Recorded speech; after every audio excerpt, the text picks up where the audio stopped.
Broadcasting live from Vegas, Sector 9, this is Trevor Green bringing you an all-new episode of All Systems Go, Console Pure's very own shooter extravaganza.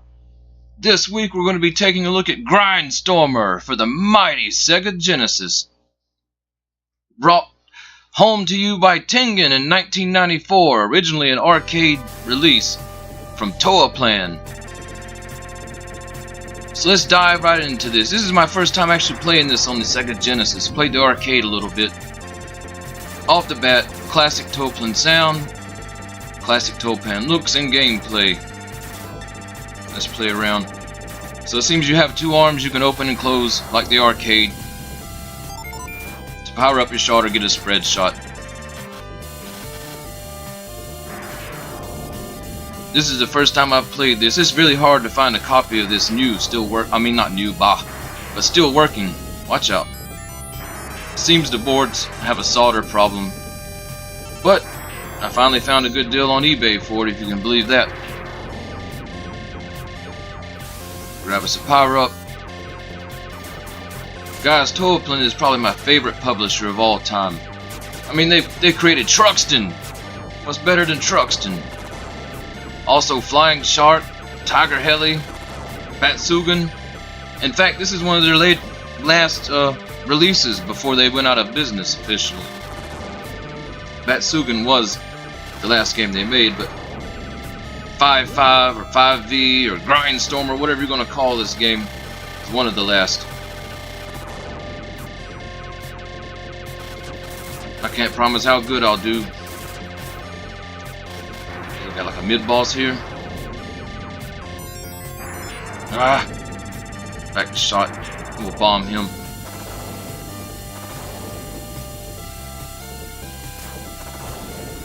Whoa. Toa Plan, they created games that did not hold your hand. They appeared to kick your butt. I mean, that's the only... But see, I don't tell a fib. They come out to kick your butt, and that's why I love Toa Plan. You gotta play the games, you gotta practice the games, that's for sure. That's almost with all shoot 'em ups, but Toa Plan's known for the legendary difficulty. You know, this game came out right at the time when bullet hells were about to make the scene, so it's almost a transitional period. Here we are at the final boss. Alright, two final bosses. Let's bomb them. Because I have no idea what kind of patterns they're gonna throw.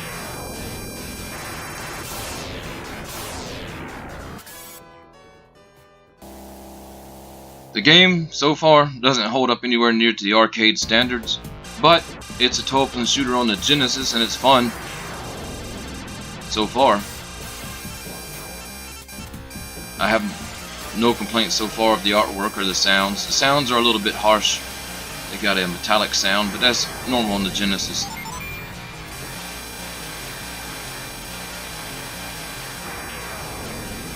Let's power up a little bit. So far, my favorite secondary weapon are the pods, or definitely the search.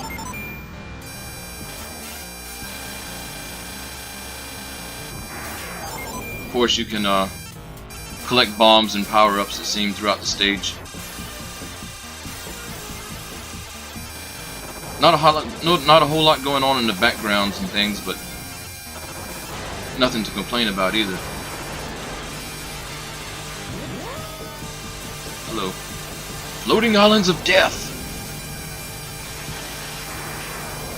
Whoa.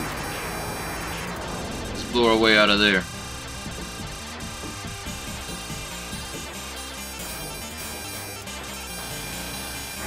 Oh yeah.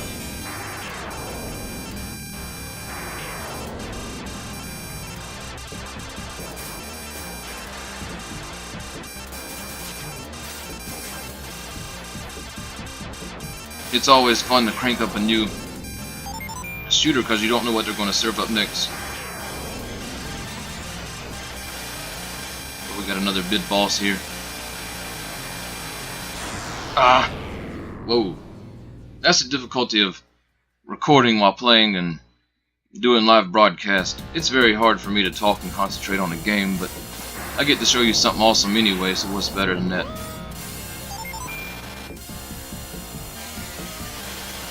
the ship starts out very slow, and then each speed up icon seems to really speed you up a lot. I hate when you get too fast. It turns into like a twitch shooter. I can't stand that. I'm no good at twitch shooters. I like to move slow and deliberate.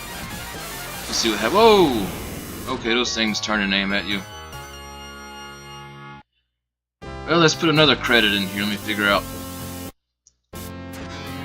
Let's put another credit in here. It's our first play. It's my first play. Let's take a look at this. Come on, there we go. Role-playing games can, if you approach them trying to master them first off the bat, you're just going to be of endless frustration.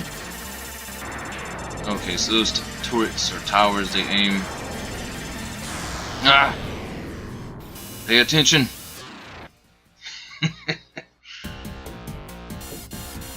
Role-playing in a legendary difficulty. You know, coming off games like Truxton and probably this one. I mean, this one's kicking up the difficulty even hardcore than Truxton was in the early stages. But coming off these type games, most all vertical. Whoa, whoa, whoa, whoa. Okay. Throw that bomb out. Most other games are pretty easy. You come off playing these for a while and you play some other games and it's like, wow. Either I'm getting good or these are easy. So far, Grindstormer's thrown a lot of different enemy types at me. I like that.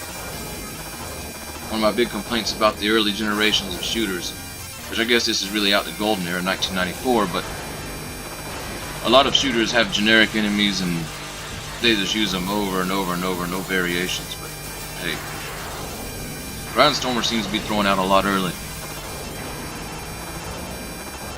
A lot of bullets too.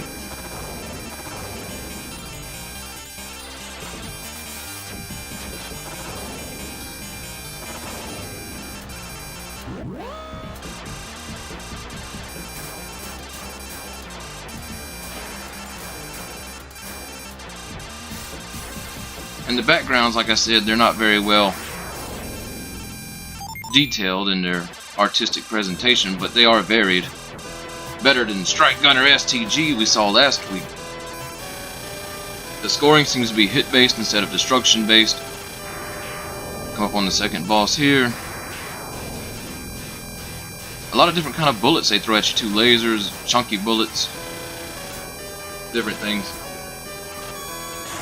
Ah. Well, guys, I appreciate you joining me for my first look at Grindstormer, but I'm gonna go focus on the game. So, you guys take it easy.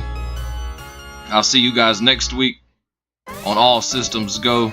Make sure to let me know if you like Grindstormer.